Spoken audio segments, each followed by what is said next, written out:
Boa noite, YouTube! Se você é novo ou nova por aqui, eu me chamo Janaína Portugal, sou médica veterinária cirurgiã e fundadora do Descomplicando a Cirurgia Vet, que é a página, o canal, onde eu levo para você o conhecimento da cirurgia ambulatorial, para você se tornar seguro e diferenciado no mercado de trabalho e realizar procedimentos que não são todos os veterinários que fazem, combinado? Então, hoje, na aula de hoje, a gente vai falar sobre as maiores dúvidas sobre cirurgia ambulatorial que eu já recebi, tá? Então, eu criei o Descomplicando a Cirurgia Vet pensando justamente em descomplicar a cirurgia para o clínico, tá? Porque eu sei que o clínico, aquele veterinário que não é cirurgião, muitas vezes é porque ele realmente não tem aptidão com a área. A cirurgia, ela requer ali uma aptidão, né? Ela requer que o veterinário não tenha problemas com sangue, não tenha problemas com nenhum tipo de intercorrência, que consiga... o cirurgião tem que ser uma pessoa que consegue ali, né, agir rápido no momento de uma complicação, saber o que está fazendo, não ter problemas com o momento de emergência também, né? E muitas vezes o clínico, ele está fugindo disso, né? Fugindo daquela agitação, fugindo do sangue, de hemorragias, de complicações operatórias. E quando você cai no mercado de trabalho, você percebe que algumas coisas da área cirúrgica que você achou que você nunca fosse precisar fazer, você precisa sim realizar. É a função do clínico e do plantonista ali que está atuando no plantão, realizar certos procedimentos. Então, eu criei o Descomplicando para descomplicar a cirurgia para você que é clínico, para você que é plantonista, para você entender que a cirurgia não é um bicho de 7 cabeças. E a partir disso, né, lá desde maio de 2020 que eu comecei com o Descomplicando, eu percebi que, primeiro, muitos dos veterinários nem sequer sabiam ali que existia um ambulatório cirúrgico, né? Que existia uma parte da cirurgia que é de aptidão, que deve ser de aptidão do clínico, do plantonista. E isso daí já me mostrou que o buraco é muito mais embaixo do que eu pensava, né? Porque, para mim, eu achava que realmente só os veterinários realmente não tinham confiança de realizar esse procedimento. Não sabiam que eles podiam e deveriam realizar esses tipos de procedimentos. Então, eu percebi que eu ia ter que trabalhar muito mais a mente de vocês para te mostrar a importância disso, né? A importância em salvar uma vida, que você, quando faz esse tipo de procedimento, você consegue salvar uma vida. E você para com aquela questão de ficar se sentindo frustrada porque encaminhou o paciente que não tinha necessidade. E aí eu percebi o quê? Os principais temas que chegam para mim de vocês, né, com relação aos medos, às inseguranças, eles se repetem, né? Então, a maioria de vocês têm... os maiores medos relacionados à toracocentese, à colocação do dreno torácico, à sondagem esofágica, o atendimento de um paciente ali em um quadro de politraumatismo, um paciente politraumatizado, também te gera medo, te gera angústia, te deixa frustrada, ele te deixa com uma sensação de será que eu vou conseguir fazer tudo isso que eu preciso fazer para salvar esse paciente, tá? Suturas também é um tema que chega muito para mim. Então, desses 5 temas que eu falei aqui, me fale aí nos comentários quais que você tem mais medo, mais insegurança de realizar, medo que chegue no seu plantão, tá? Toracocentese, dreno torácico, sondagem esofágica, atendimento de um paciente politraumatizado ou a sutura. São os procedimentos que eu vejo nas minhas pesquisas, que eu vejo quando vocês falam comigo, eu vejo com os meus alunos do Segredo de Ambulatório Cirúrgico. São os procedimentos que mais geram insegurança, mais geram medo, mais geram aquela sensação de, putz, será que eu sei fazer isso daqui? E aí, quando a gente pensa ali, na toracocentese, eu tenho alguma dúvida, assim, que inclusive numa live uma vez me perguntaram, que era com relação a o que eu preciso ter no consultório para fazer uma toracocentese. E aqui, gente, eu vou te falar o quê? O que você precisa ter no seu consultório, na sua clínica, no seu atendimento, no seu hospital, para realizar uma toracocentese, uma abdominocentese, qualquer cirurgia ambulatorial, tá, gente? Quando a gente pensa ali no paciente politraumatizado, principalmente, ele vai requerer que você saiba realizar diversos procedimentos ambulatoriais cirúrgicos, tá? Você pode precisar fazer uma punção cricóide, uma cricotireoidectomia, uma toracocentese, uma abdominocentese, diversos procedimentos podem ser necessários nesse paciente. E aí, o que acontece? Quando você não está preparado para atender esse paciente, você acredita que você precisa de muita coisa para realizar esse atendimento. Você acredita que você precisa de um suporte muito grande para atender esse paciente. E isso te paralisa, te deixa com medo, te deixa insegura, e você fica com receio de tentar fazer alguma coisa por esse paciente e, de repente, piorar a situação desse paciente, ou até mesmo ele vir a óbito porque você fez alguma coisa que não deveria ser feita, e você acaba, porque você acredita que você não tem suporte para atender esse paciente. tá? Então, você acha que você precisa de muitas coisas para atender esse tipo de paciente, quando, na verdade, não. Quando, na verdade, você não precisa de quase nada, digamos assim, para atender um paciente desse, tá? Então, a toracocentese e qualquer outro procedimento ambulatorial cirúrgico, gente, vocês podem e devem fazer em qualquer consultório, qualquer atendimento, qualquer hospital, qualquer local que você esteja trabalhando, atuando, tá? Por quê? Dentro da cirurgia ambulatorial, lembra que eu sempre falo que ela é a parte mais simples e mais básica da cirurgia? Por quê? Porque ela é aquela área da cirurgia que exige menos materiais, menos esforços, menos tempo operatório, normalmente são procedimentos rápidos de serem feitos, tá? Então, basicamente, gente, para você realizar qualquer um desses procedimentos, você vai precisar de quê? Agulha, scalp, seringa, uma torneira de 3 vias, sonda, tá? Se for o caso de precisar passar uma sonda esofágica no paciente. Dreno, você pode precisar de um dreno, mas muitas vezes o dreno torácico a gente acaba adaptando, né? O veterinário é o rei da gambiarra, e a gente acaba adaptando, e ao invés de colocar um dreno torácico, que custa bem mais caro, a gente faz uma adaptação e coloca uma sonda, né? No tórax desse paciente. Então, você percebe que você não precisa de muito material e muitas vezes você encaminha um paciente para outro atendimento, para outro hospital, porque você acredita que você não tem suporte para atender esse paciente. Mas me fala aí nos comentários qual desses materiais que eu falei você não tem na sua clínica. Porque se você não tiver, gente, isso é o básico do básico. O máximo que, de repente, aí você possa não ter é uma torneira de 3 vias. Mas isso daí você vai precisar para quê? Para uma abdominocentese, para uma toracocentese. Você consegue, rei da gambiarra, você consegue, ao invés de usar a torneira de 3 vias, cada vez que você for desacoplar a sua seringa ali numa toracocentese, você pinçar o scalp que você está usando para não entrar ar. Porque senão você vai ter a entrada de ar no tórax e você vai causar um pneumotórax iatrogênico no seu paciente, tá?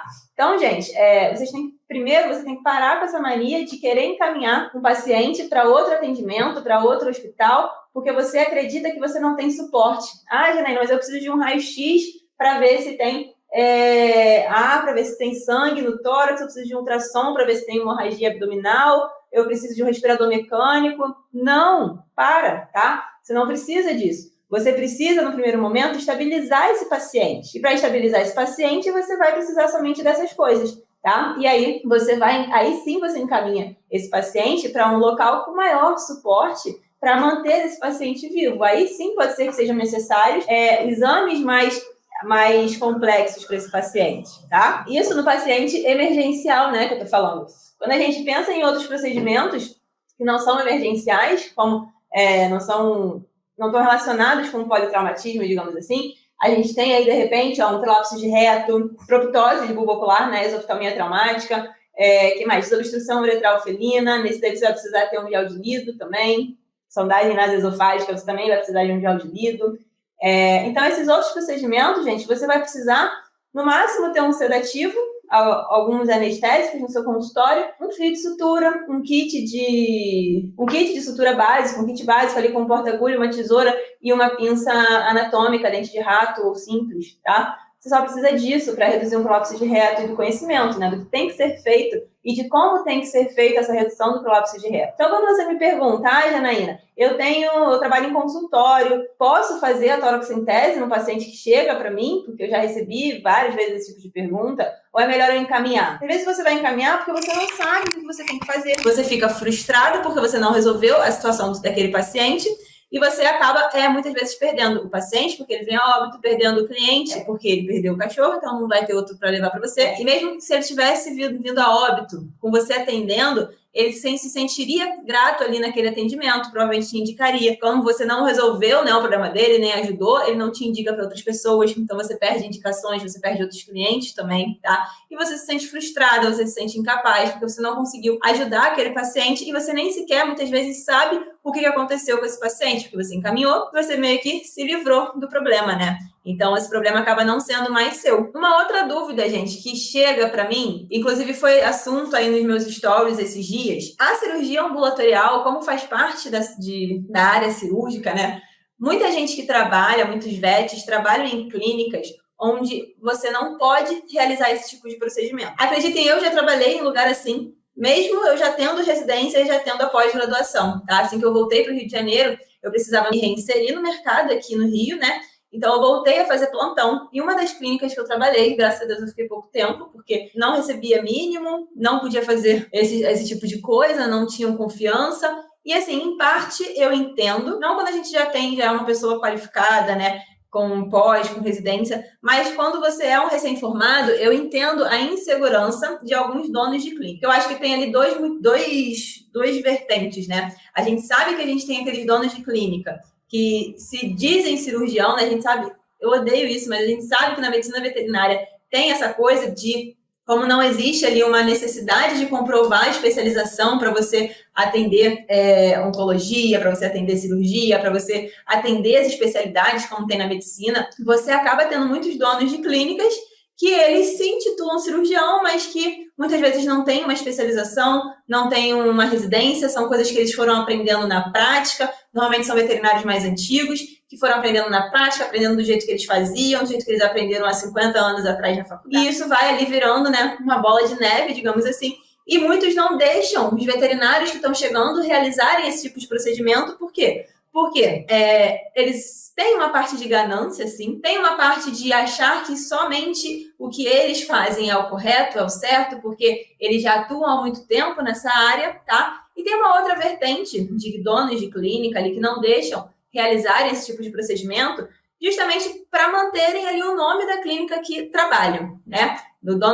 Manter o nome da clínica, porque a gente sabe que a área cirúrgica, a área anestesia, cirurgia, são as áreas que mais têm complicação ali na medicina veterinária. E o veterinário ele tem que saber lidar com as complicações, tem que saber reverter essas complicações e saber realizar o procedimento correto, porque senão pode sim dar problema para a clínica, de processo, etc., tanto para o veterinário que fez quanto para a clínica. Então, a primeira coisa que você tem que entender, gente, se você trabalha em um lugar que não te deixam realizar esses procedimentos, é entender se esse local que você está trabalhando, ele não deixa você realizar esses procedimentos, justamente por essa questão ali de autoproteção da clínica, do nome da clínica, né? Ou se é realmente por uma questão de ganância, de não sou só eu que faço, só eu que faço essas cirurgias, só eu dane-se o paciente e tudo mais, tá? Por quê? Porque dependendo de qual é esse local que você trabalha, você pode conseguir lidar com o dono de uma certa forma que você consiga ir ganhando o seu espaço, tá? Esse primeiro dono de clínica que não te deixa realizar esses procedimentos ambulatoriais cirúrgicos meio que como uma forma de autoproteção do local que ele criou, muitas vezes ele só precisa o quê? Ganhar confiança em você para começar a permitir que você realize certos procedimentos, tá? Pode ser que você não seja um cirurgião, que você não vai fazer cirurgias. A gente sabe que, por exemplo, a redução de prolapso de reto, se você não faz ali no momento do atendimento, isso pode gerar complicações para o animal. Resoftalmia traumática, se ela não é reduzida no momento que você atende, se é possível a redução e você não reduz esse paciente, muito provavelmente ele vai perder o olho. Então, gente, se você trabalha nesse local que você consegue mostrar que você sabe o que você está fazendo, você começa mostrando nos seus atendimentos clínicos que sejam, tá? Nos seus animais que estão internados, no seu paciente internado, mostrando sugestões de condutas para esses pacientes, mostrando que podem ser realizados certos procedimentos para ajudar algum animal que está na internação, por exemplo. Então, se você consegue ir lidando com esse dono dessa clínica dessa maneira, ele começa o quê? A ver que você tem potencial, que você estuda, que você sabe o que você está falando. Que provavelmente, se você for fazer algum procedimento mais elaborado, você não vai complicar a vida dele, a vida da clínica, tá? Teve um local que eu trabalhei, aqui no Rio, quando eu voltei da residência, que os clínicos não podiam fazer diversas coisas, tá? Algumas eles podiam, outras não. A colocação de sonda esofágica era um procedimento que eles não podiam realizar. Por quê? Não sei ao certo a história, o que aconteceu, mas corriam boatos de que um clínico passou uma sonda esofágica uma vez, mandou o animal para casa com a sonda esofágica. Essa sonda, não sei se ele não conferiu, se ela estava no local correto, essa sonda ela estava na traqueia. E aí, quando o tutor foi alimentar esse animal em casa, ele acabou fazendo uma falsa via e botando alimento no pulmão desse paciente. Não sei o que aconteceu com o paciente, não sei se ele veio a óbito, não sei. Eu sei que os boatos eram esses e acabava que sobrava, assim, né, digamos, para mim e para outra cirurgiã, e acredito que até hoje, para os cirurgiões que atuam nesse local, para colocar a sonda esofágica, tá? Então, o que acontece com isso? Você acaba tendo um paciente que tem a sua recuperação atrasada, né? Por quê? Porque é preciso esperar, como não é uma emergência, por exemplo, o cirurgião não vai exatamente naquela hora, naquele momento. Enquanto você que está ali de plantão, olhando para a cara do paciente, vai, vou passar uma sonda esofágica nesse paciente, né? Vai lá, liga, pede autorização, passa e pronto, acabou. Não, muitas vezes o cirurgião vai no dia seguinte. E aí, ó, é mais tempo que o animal não se alimenta. Então, gente, a primeira dica é essa. Vai mostrando para o dono da clínica que você sabe o que você está falando, que você sabe o que você está fazendo, que você tem conhecimento, tá? E as portas, elas vão começar a se abrir e você vai começar a conseguir realizar esse tipo de procedimento. Mas aqui você tem que avaliar se, mesmo você mostrando o seu conhecimento, mostrando o que você sabe, mostrando a sua capacidade, você percebe que o dono dessa clínica, ele realmente não vai abrir mão de realizar esse tipo de procedimento, que é ele que faz e pronto, acabou, e não tem conversa, independente de cursos, estudos, condutas que você tome, você percebe que o dono desse local que você trabalha, ele não vai permitir que você realize esse tipo de procedimento, gente, aí não tem jeito. A maior dica que eu vou te dar é, mete pé, vaza daí, tá? Vaza, por quê? Porque é um local que você não tem perspectiva de crescimento, nem profissional e nem de ganhos financeiros. E aí você vai ser aquele veterinário frustrado que vive falando que veterinário não dá dinheiro, que veterinário é tudo pobre, que veterinário isso, que veterinário aquilo. Tá? A gente tem sim que se capacitar, estudar, fazer curso, atualização e aplicar tudo isso que a gente aprende. Não adianta você querer ficar num local onde você ganha 100, 120, 150 reais por plantão e você só pode fazer ali uma consulta, vacina, coletar exame, você não pode fazer um reposicionamento de bulbo ocular, você não pode botar uma sonda esofágica, você não pode colocar um dreno torácico. Se o paciente chegar em emergência e precisar de um dreno torácico, ferrou, né? Porque até esperar chegar o dono da clínica para passar o dreno, o paciente morre. Então, esses locais, você vai ficar se sentindo cada vez mais frustrado trabalhando nesses lugares, tá? Porque você vai perder pacientes por demora no atendimento, enquanto você sabe que você poderia ter feito alguma coisa por esse paciente. Então, tem esses dois pontos.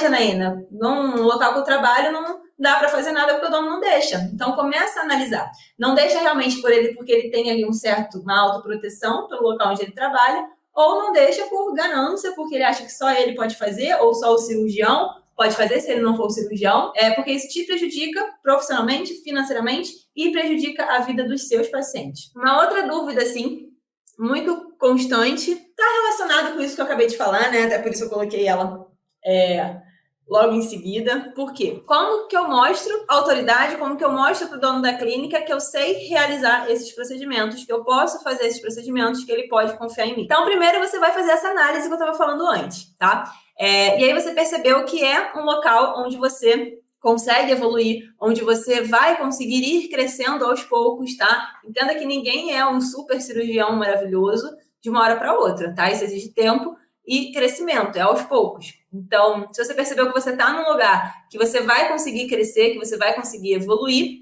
o que você tem que fazer, gente? Primeiro, eu fiz minha residência, eu fiz minha pós para me tornar mais capacitada para atender esses pacientes também, óbvio, mas que eu queria me tornar cirurgiã. E o que você vai fazer para mostrar para o veterinário, para os donos da clínica, que você tem a capacidade, que você não é mais um veterinário ali no pensamento de manada, que só reclama da profissão, tá? Então, gente, primeiramente, você tem que lembrar que a gente é veterinário, e a veterinária nada mais é do que medicina, tá? É uma medicina. E a gente sabe que medicina, ela muda a todo instante, ela muda a todo momento. Então, a primeira coisa é você colocar isso na sua cabeça e entender que você nunca vai poder parar de estudar, tá? A gente tem guidelines sendo lançados direto, a gente tem consensos de diversas coisas sendo lançadas, a gente teve consenso de mastectomia antes da pandemia, se não me engano, a gente teve consenso de castração no Congresso de Cirurgia no ano passado. Então, a gente tem consensos sendo feitos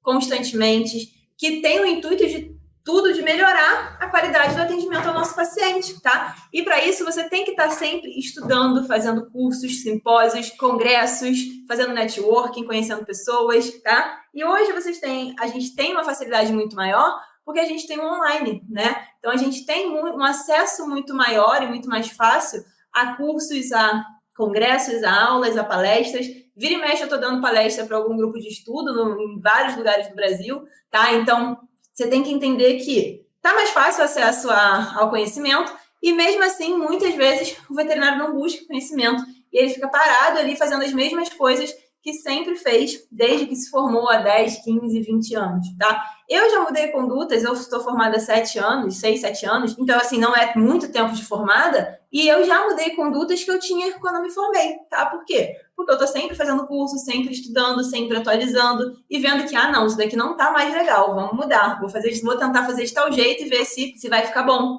E aí você vai, faz, você melhora, você muda, tá? Lembrando que existem coisas que têm várias formas de serem feitas, todas elas dentro de técnicas descritas e tudo mais. Então, o primeiro passo é você entender que a medicina muda o tempo todo, que você é médico, tá? Você é médico e que a medicina muda e que médico não pode parar de estudar nunca. Quando você mostra isso, quando você entende isso, você vai estar sempre estudando. Então, você vai estar sempre levando para a clínica algum conhecimento novo, alguma coisa nova que você viu numa palestra, algum insight que você teve em algum curso, tá? E quando você é essa pessoa que está sempre levando algo de novo, você se destaca, tá? Você começa a ser visto com outros olhos. Você começa a ser visto como, aquele dali é interessado, aquele dali está sempre estudando, aquele dali está buscando conhecimento. E aí você começa a sugerir condutas para algum paciente que está internado, você começa a sugerir algum procedimento que muitas vezes muitos veterinários nem sequer lembram que poderiam ser realizados. Por exemplo, muito mais do que só ensinar a realizar cirurgias ambulatoriais,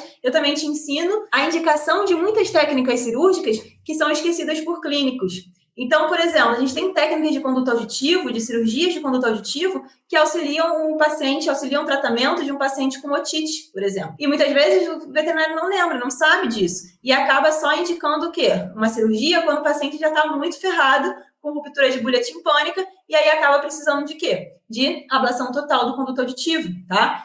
Então, a gente tem, por exemplo, técnicas, como a técnica de ZIP, que ela auxilia previamente isso. Então, se você sabe disso, que é uma coisa que muito veterinário deveria saber, mas ou não sabe, ou realmente não lembra, porque viu isso uma vez na vida, na aula de cirurgia, então você já mostra ali um diferencial, tá? E quando você mostra isso, as portas vão se abrindo. E se você trabalha no local que é aquele primeiro dono, que ele não deixa o recém-formado, não deixa o veterinário novo que está chegando na clínica fazer certos procedimentos, porque ele tem essa autoproteção com o seu local de trabalho, você acaba conseguindo abrir portas, tá? E aí ele começa a deixar com que você faça um procedimento que você sugeriu. As portas se abrem, gente, acreditem. Quando você estuda, quando você mostra interesse, quando você mostra ali no local que você trabalha, que você sabe, e isso daí muitas vezes pode incomodar muita gente também, tá? Pode incomodar muita gente, onde aqueles que estão acomodados, que acham que tá tudo bem, tudo ok, tudo na boa, daquele jeito que sempre fez,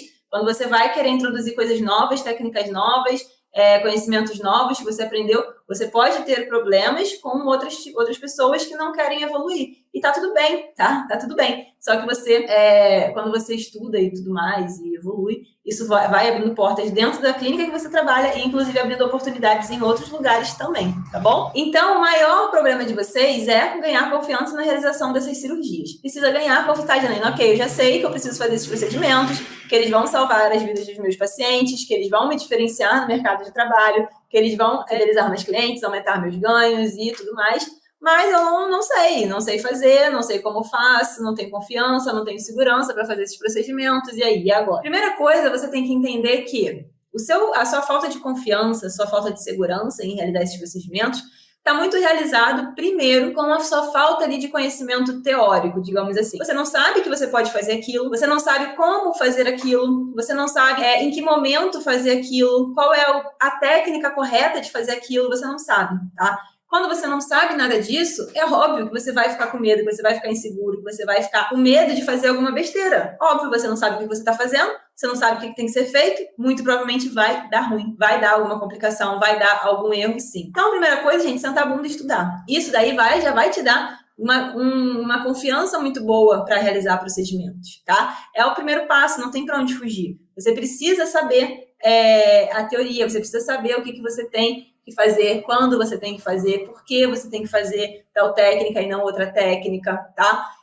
Tudo isso tem que estar muito claro na sua mente, e eu não estou te falando que quando tudo isso estiver muito claro na sua mente, você vai lá, na hora de fazer a sua primeira toracocentese, por exemplo, vai ser fácil, vai ser simples, vai ser maravilhoso, não vou ficar com medo, nada disso. Não, tá? Você vai ficar com medo, você vai ficar inseguro, mas agora você já vai ter ali, pelo menos claro na sua mente, o que você tem que fazer.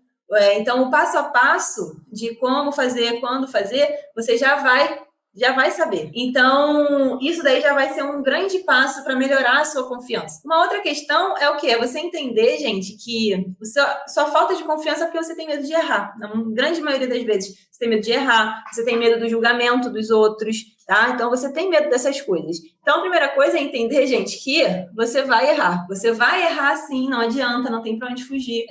Se você fugir, a única coisa que vai acontecer é que você vai ficar para trás. E ao invés de você estar errando ali quando você está começando, você vai estar errando aí com 20, 30 anos de formado, tá? Quando já era para você estar ali muito seguro, muito confiante de tudo que você tem que realizar, tá? De tudo que você tem que fazer por aquele paciente. Então, não ache que você vai ser o alecrim dourado que nunca vai errar nenhum procedimento. Quem fala que nunca errou é porque não tem uma curva ali, um N, uma amostragem boa o suficiente, tá? É igual quem fala que nunca perdeu um coto numa SH, é porque não fez o SH suficiente, tá? Porque, com certeza, gente, todo mundo já perdeu um coto, todo mundo já operou uma cadela mega gorda, que foi difícil, que foi chato, e que você achou que tinha apertado o nó o suficiente, e o nó não estava apertado o suficiente porque ela tem aquela capa de gordura ao redor do ligamento suspensório horrível, que te engana. Tá? Então, assim, todo mundo já perdeu um coto ovariano ou um coto uterino. Todo mundo já perdeu um coto numa SH. Todo mundo que faz o SH já perdeu um coto, tá? Todo mundo que faz cirurgia ambulatorial já teve complicação. Todo mundo que faz cirurgia ambulatorial já teve erro. Por quê? Gente, o erro só vai encontrar quem faz. Quem não faz, não tem curva de aprendizado, não tem erro, tá? Quem não faz, não erra. Só quem está predisposto ao erro é quem faz, tá? Então, se você faz, você vai errar. E você tem que apenas entender como lidar com esse erro. E é a partir disso que você também começa a ganhar confiança. Por quê? Porque você entende onde você errou, passa a estudar as técnicas que você fez, tá? Hoje em dia eu faço muito isso nas cirurgias reconstrutivas, porque a gente sabe que cirurgia reconstrutiva, uma é totalmente diferente da outra, tá? E varia muito ali de um paciente para outro, do estado geral de um paciente. A gente tem uma gama de complicações que podem acontecer em cirurgias reconstrutivas, desde decência, necrose, edema, a gente tem várias complicações. Então, hoje eu faço muito isso nas reconstruções que eu faço. Então, eu faço as minhas cirurgias, eu vou acompanhando o pós-operatório dessas cirurgias, e aí, esse daqui deu necrose, eu acho que esse retalho ficou muito grande. Esse daqui, ó, deu decência de ponto, mas aí eu estudo e eu descobri que o mastocitoma, ele pode levar a essa complicação no pós-operatório, tá? Então, a gente tem que entender que os erros, eles acontecem, erros por falta de conhecimento são muito piores do que erros que são... Gente, erro acontece, tá? Erro acontece porque você ficou nervoso, porque você esqueceu alguma coisa, esqueceu um detalhe. Erro acontece e complicações também acontecem. Então, você tem que estar disposto a errar, fazer, saber que você vai ter complicações, que você pode errar, e aí estudar. E aí você vai sentar, estudar, ver onde você errou, e no próximo procedimento você vai fazer melhor e você não vai mais errar naquele ponto, tá? E é muito legal se você tiver alguém para te dar um feedback sobre o que você está fazendo, te dar um feedback, discutir com você sobre aquele caso, te mostrar onde você errou. Porque às vezes a gente não enxerga onde a gente errou. E aí a gente precisa de uma pessoa mais experiente, uma pessoa que entenda melhor sobre aquilo para te mostrar ali, ó, você errou aqui nesse ponto. Não está totalmente errado nesse ponto, não, mas poderia ser melhor e talvez se fosse melhor, o paciente teria sido salvo. Enfim, tá? Se você tiver essa pessoa, não para te apontar o dedo, te julgar e falar o que está errado, mas para te orientar, para te mostrar onde você errou, porque você muitas vezes não enxerga isso, tá? Então, isso daí também é muito legal, muito importante, muito interessante, vai te ajudar muito nesse processo de aprendizado, tá? Entender que é assim mesmo, o aprendizado ele é uma curva, onde você vai fazer, você vai errar, você vai estudar, e você vai fazer de novo, e isso vai te dando confiança para realizar aquele mesmo procedimento outras vezes, e também vai te dando confiança para realizar outros procedimentos. O que eu gosto de falar é que eu entrei na residência achando que eu ia sair de lá operando tudo. Operando todas as cirurgias de rotina, operando todos os procedimentos. Eu saí da cirurgia da residência sem nunca ter feito uma uretrostomia peniana em gato, tá? Eu nunca tinha feito uma penectomia em gato quando eu saí da residência. E aí, o que eu fiz? Eu trabalhava no hospital onde tinham dois cirurgiões, a gente revezava os dias, e aí, outra cirurgiã, Jana, eu vou marcar uma penectomia, posso marcar para o seu dia, porque o paciente está assim, assim, assim. Aí, olha, Ju, marca para o seu dia, vai ser melhor, porque eu nunca fiz, eu vou aí, eu faço com você, para eu ter uma segurança, e aí depois os outros você pode marcar para mim, tá? Por quê? Porque eu nunca tinha feito esse tipo de procedimento, né, dentro da residência. Então, eu fui lá, fiz com ela me deu várias dicas, e aí nos próximos eu fui fazendo, e hoje eu faço penectomia tranquila, tá? Hoje eu não tenho mais essa insegurança de realizar penectomias. Então, você não vai sair nem de uma residência totalmente seguro para realizar todos os procedimentos. Óbvio que eu saí muito melhor do que eu entrei, eu tenho a prática, eu saí com a mão, eu saí sabendo fazer muita coisa. Tá? Inclusive, corpo extraintestinal, eu fui fazer na minha residência pro final da residência já. Então, assim, entendam que nem sempre, nem quando você busca algo mais assim, né, uma residência, uma pós, você vai sair totalmente confiante, totalmente seguro para realizar esse tipo de procedimento, tá bom? A gente só ganha confiança naquilo que a gente faz repetidamente. Se você não faz, você não vai ganhar confiança, tá? E os procedimentos, eles tendem a se repetir quase... Gente, essa semana eu já fiz... Essa semana foi pouca. Essa semana vão ser só 2 ou 3 mastectomias. Mas teve uma semana que eu fiz acho que umas 5 mastectomias, tá? Piometra, quando vem uma piometra atrás da outra. Vem mais 5, essa semana já foram 3, tá? Então, assim, os procedimentos, eles tendem a se repetir. Então, você vai ter a oportunidade de fazer aquele mesmo procedimento diversas vezes. E muitas vezes acontece isso. Vem um procedimento e ele se repete, e aí vem vários seguidos, vem 2 semanas assim, vem o mesmo procedimento várias vezes, tá? Teve mês passado que foram umas 2 semanas assim que eu fiz umas 6 ou 7 hérnias perineais. Agora nunca mais veio uma hérnia perineal para fazer. Tá? Então, eles tendem a repetir, e aí você vai vendo que você consegue fazer, analisar, melhorar e ir melhorando o seu atendimento, tá? Não acreditem em quem fala que nunca errou, que nunca perdeu um coto ovariano, porque ele não fez, tá? Aí, ok, segunda fiz 4 castrações devagar e com calma. Isso aí, Kathleen, você tem que entender que você também não vai começar fazendo os procedimentos de forma rápida, ágil, não. Começa fazendo devagar, no seu tempo, lembrando do que você tem que fazer, lembrando do passo a passo, analisando, nada de querer se comparar com aquele veterinário que faz uma castração em 5 minutos, e aí você quer fazer em 5 minutos também, e aí você faz um monte de besteira, erra, perde coto, começa a sangrar, e tem que fazer um rombo enorme no animal, e aí vai ficar meia hora em anestesia, enfim. Tá? Entendendo isso, você já melhora o seu atendimento, porque você vai entender que você não precisa correr. Que a agilidade também vem com o tempo, também vem com a prática, tá? Junto com a confiança. Hoje em dia eu faço a castração de gata, eu contei outro dia, gente, 7 minutos e 40 segundos. Mas eu demorava 20, já demorei muito mais tempo para fazer uma castração. Mas eu faço muito agora, eu faço muito hoje em dia. E aí, isso daí vai ganhando agilidade, vai ganhando mão, prática, e a gente vai fazendo mais rápido. Isso vale para tudo, tá? Para todos os procedimentos ambulatoriais cirúrgicos. Lembrando que castração não é ambulatorial cirúrgico, e é muito mais difícil do que todos os meus procedimentos ambulatoriais cirúrgicos, hein? A castração exige que você saiba fazer ligadura, parquet-care, transfixação, exige muita coisa, tá? Abrir abdômen, fechar abdômen. Então, exige, é mais difícil do que uma cistotomia, uma gastrostomia, por exemplo, tá? Então, não banalizem o SH também, tá, gente? Então, gente, boa noite. Se você não deixou seu like, deixa aqui seu like, se inscreve no canal e até a próxima.